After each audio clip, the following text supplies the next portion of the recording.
ಮೂಡ ಹಗರಣ ಕೇವಲ ಮೈಸೂರು ಜಿಲ್ಲೆಗೆ ಸೀಮಿತವಾದಂಥ ಒಂದು ಪ್ರಕರಣ ಆಗಿತ್ತು. ಅದರಲ್ಲಿ ಮಾನ್ಯ ಮುಖ್ಯಮಂತ್ರಿ ಸಿದ್ದರಾಮಯ್ಯ ಸಾಹೇಬರು 14 ಅಥವಾ 16 ಸೈಟನ್ನು ಅಕ್ರಮವಾಗಿ ಪಡ್ಕೊಂಡಿದ್ದಾರೆ ಅನ್ನೋದು ದೊಡ್ಡ ವಿಷಯವಾಗಿತ್ತು. ಆದರೆ ಅದಕ್ಕಿಂತ ದೊಡ್ಡ ಹಗರಣ ಏನಿದೆ ಅಂದರೆ ಅದು ವಾಲ್ಮೀಕಿ ಅಭಿವೃದ್ಧಿ ನಿಗಮದಲ್ಲಿ ನಡೆದಿರುವಂಥದ್ದು. ಸುಮಾರು 187 ಕೋಟಿ ರೂಪಾಯಿಯನ್ನು ಅಕ್ರಮವಾಗಿ ಬೇರೆ ಬೇರೆ ಖಾತೆಗಳಿಗೆ ವರ್ಗಾವಣೆಯನ್ನು ಮಾಡಿ ನಮ್ಮ ಎಸ್ ಟಿ ಜನಾಂಗಕ್ಕೆ ಸೇರಬೇಕಾಗಿದ್ದಂಥ ದುಡ್ಡನ್ನು ಕಬಳಿಸಿದ್ದಾರೆ. ಅದರಲ್ಲಿ ಹಾಗೆಯೇ ಗ್ಯಾರಂಟಿ ಸ್ಕೀಮ್ಗಳಿಗೋಸ್ಕರವಾಗಿ ಸಮಾಜ ಕಲ್ಯಾಣ ಇಲಾಖೆ ಮುಖಾಂತರವಾಗಿ 20,000 ಕೋಟಿಗಿಂತಲೂ ಹೆಚ್ಚನ್ನು ಪೋಲ್ ಮಾಡಿದ್ದಾರೆ ದುಡ್ಡನ್ನು. ಇದು ಬಹಳ ದೊಡ್ಡ ಸ್ಕ್ಯಾಮ್, ಇದು ಬಿಗ್ಗರ್ ಸ್ಕ್ಯಾಮ್ ಇದು. ಹಾಗೆ ಇದು ಇಡೀ ರಾಜ್ಯದ ಮೂಲೆ ಮೂಲೆಗಳಲ್ಲೂ ಇರುವಂತಹ ಎಸ್ ಸಿ ಎಸ್ ಟಿ ಜನಾಂಗದವರಿಗೆ ಆಗಿರುವಂಥ ಅನ್ಯಾಯದ ಪ್ರಶ್ನೆ ಇದು. ಹಾಗಾಗಿ ಈ ಒಂದು ವಿಚಾರಕ್ಕೆ ಹೆಚ್ಚಿನ ಮಹತ್ವವನ್ನು ಕೊಡಬೇಕಾದಂಥ ಅನಿವಾರ್ಯತೆ ನಮಗಿದೆ. ಅದರಲ್ಲೂ ಹಿಂದುಳಿದ ಜಾತಿ ಜನಾಂಗಗಳಿಗೆ ಸೇರಬೇಕಾಗಿರುವಂಥ ಹಣವನ್ನು ಈ ರೀತಿ ಪೋಲ್ ಮಾಡಿರುವಂಥದ್ದು, ಹಾಗೂ on the floor of the house ಅಂದರೆ ವಿಧಾನಸಭೆಯಲ್ಲೇ ಸಿದ್ದರಾಮಯ್ಯನವರೇ ಸ್ವತಃ ಒಪ್ಕೊಂಡಿದ್ದಾರೆ. ಇದರಲ್ಲಿ 187 ಕೋಟಿ ಅಲ್ರಿ 82 ಕೋಟಿ ಅಂತ ತಂದಿದ್ದಾರೆ. ಅಂದರೆ ಹಣದ ಪ್ರಮಾಣ ಅವರು ಕಮ್ಮಿ ಮಾಡಿ ಹೇಳಿರ್ಬೋದು, ಆದರೆ ಮೂಡಾದ ವಿಚಾರದಲ್ಲಿ ಅವ್ರು ಯಾವತ್ತೂ ಕೂಡ ಕಾನೂನು ಬಾಹಿರವಾಗಿ ನಾನು ನಡ್ಕೊಂಡಿದ್ದೀನಿ ಅಂತ ಅವ್ರು ಯಾವತ್ತೂ ಹೇಳಿಲ್ಲ. ಆದರೆ ವಾಲ್ಮೀಕಿ ಅಭಿವೃದ್ಧಿ ನಿಗಮದ ಹಣವನ್ನು ದುರುಪಯೋಗ ಪಡಿಸ್ಕೊಂಡಿರೋದ್ರ ಬಗ್ಗೆ ಸ್ವತಃ ಅವರೇ ಹೌಸಲ್ಲಿ ಒಪ್ಕೊಂಡಿದ್ದಾರೆ. ಅವರು ಫೈನಾನ್ಸ್ ಮಿನಿಸ್ಟರ್ ಕೂಡ ಹೌದು. ಮೂಡಾ ಪ್ರಕರಣಕ್ಕಿಂತ ವಾಲ್ಮೀಕಿ ಅಭಿವೃದ್ಧಿ ನಿಗಮದಲ್ಲಿ ನಡೆದಿರುವಂಥ ಪ್ರಕರಣ ಗಂಭೀರವಾದಂತಹ ಒಂದು ಹಗರಣವಾಗಿದೆ.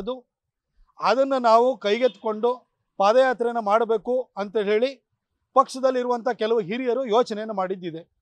ಹಾಗಾಗಿ ಬೆಳಗಾವಿಗೆ ನನ್ನನ್ನು ಕೂಡ ಬರಲಿಕ್ಕೆ ಹೇಳಿದರು.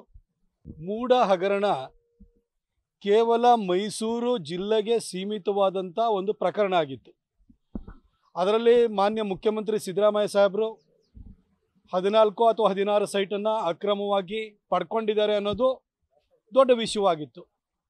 ಆದರೆ ಅದಕ್ಕಿಂತ ದೊಡ್ಡ ಹಗರಣ ಏನಿದೆ ಅಂದರೆ ಅದು ವಾಲ್ಮೀಕಿ ಅಭಿವೃದ್ಧಿ ನಿಗಮದಲ್ಲಿ ನಡೆದಿರುವಂಥದ್ದು. ಸುಮಾರು 187 ಕೋಟಿ ರೂಪಾಯಿಯನ್ನು ಅಕ್ರಮವಾಗಿ ಬೇರೆ ಬೇರೆ ಖಾತೆಗಳಿಗೆ ವರ್ಗಾವಣೆಯನ್ನು ಮಾಡಿ ನಮ್ಮ ಎಸ್ ಟಿ ಜನಾಂಗಕ್ಕೆ ಸೇರಬೇಕಾಗಿದ್ದಂಥ ದುಡ್ಡನ್ನು ಕಬಳಿಸಿದ್ದಾರೆ. ಅದರಲ್ಲಿ ಹಾಗೆಯೇ ಗ್ಯಾರಂಟಿ ಸ್ಕೀಮ್ಗಳಿಗೋಸ್ಕರವಾಗಿ ಸಮಾಜ ಕಲ್ಯಾಣ ಇಲಾಖೆ ಮುಖಾಂತರವಾಗಿ 20,000 ಕೋಟಿಗಿಂತಲೂ ಹೆಚ್ಚನ್ನು ಪೋಲ್ ಮಾಡಿದ್ದಾರೆ ದುಡ್ಡನ್ನು. ಇದು ಬಹಳ ದೊಡ್ಡ ಸ್ಕ್ಯಾಮ್, ಇದು ಬಿಗ್ಗರ್ ಸ್ಕ್ಯಾಮ್ ಇದು. ಹಾಗೆ ಇದು ಇಡೀ ರಾಜ್ಯದ ಮೂಲೆ ಮೂಲೆಗಳಲ್ಲೂ ಇರುವಂತಹ ಎಸ್ ಸಿ ಎಸ್ ಟಿ ಜನಾಂಗದವರಿಗೆ ಆಗಿರುವಂಥ ಅನ್ಯಾಯದ ಪ್ರಶ್ನೆ ಇದು. ಹಾಗಾಗಿ ಈ ಒಂದು ವಿಚಾರಕ್ಕೆ ಹೆಚ್ಚಿನ ಮಹತ್ವವನ್ನು ಕೊಡಬೇಕಾದಂಥ ಅನಿವಾರ್ಯತೆ ನಮಗಿದೆ. ಅದರಲ್ಲೂ ಹಿಂದುಳಿದ ಜಾತಿ ಜನಾಂಗಗಳಿಗೆ ಸೇರಬೇಕಾಗಿರುವಂಥ ಹಣವನ್ನು ಈ ರೀತಿ ಪೋಲ್ ಮಾಡಿರುವಂಥದ್ದು, ಹಾಗೂ on the floor of the house ಅಂದರೆ ವಿಧಾನಸಭೆಯಲ್ಲೇ ಸಿದ್ದರಾಮಯ್ಯನವರೇ ಸ್ವತಃ ಒಪ್ಕೊಂಡಿದ್ದಾರೆ. ಇದರಲ್ಲಿ 187 ಕೋಟಿ ಅಲ್ರಿ 82 ಕೋಟಿ ಅಂತ ತಂದಿದ್ದಾರೆ. ಅಂದರೆ ಹಣದ ಪ್ರಮಾಣ ಅವರು ಕಮ್ಮಿ ಮಾಡಿ ಹೇಳಿರ್ಬೋದು, ಆದರೆ ಮೂಡಾದ ವಿಚಾರದಲ್ಲಿ ಅವ್ರು ಯಾವತ್ತೂ ಕೂಡ ಕಾನೂನು ಬಾಹಿರವಾಗಿ ನಾನು ನಡ್ಕೊಂಡಿದ್ದೀನಿ ಅಂತ ಅವ್ರು ಯಾವತ್ತೂ ಹೇಳಿಲ್ಲ.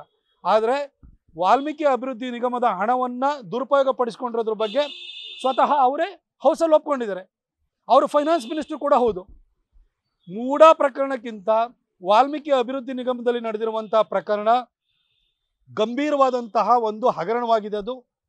ಅದನ್ನು ನಾವು ಕೈಗೆತ್ತಿಕೊಂಡು ಪಾದಯಾತ್ರೆಯನ್ನು ಮಾಡಬೇಕು ಅಂತ ಹೇಳಿ ಪಕ್ಷದಲ್ಲಿರುವಂಥ ಕೆಲವು ಹಿರಿಯರು ಯೋಚನೆಯನ್ನು ಮಾಡಿದ್ದಿದೆ. ಹಾಗಾಗಿ ಬೆಳಗಾವಿಗೆ ನನ್ನನ್ನು ಕೂಡ ಬರಲಿಕ್ಕೆ ಹೇಳಿದರು.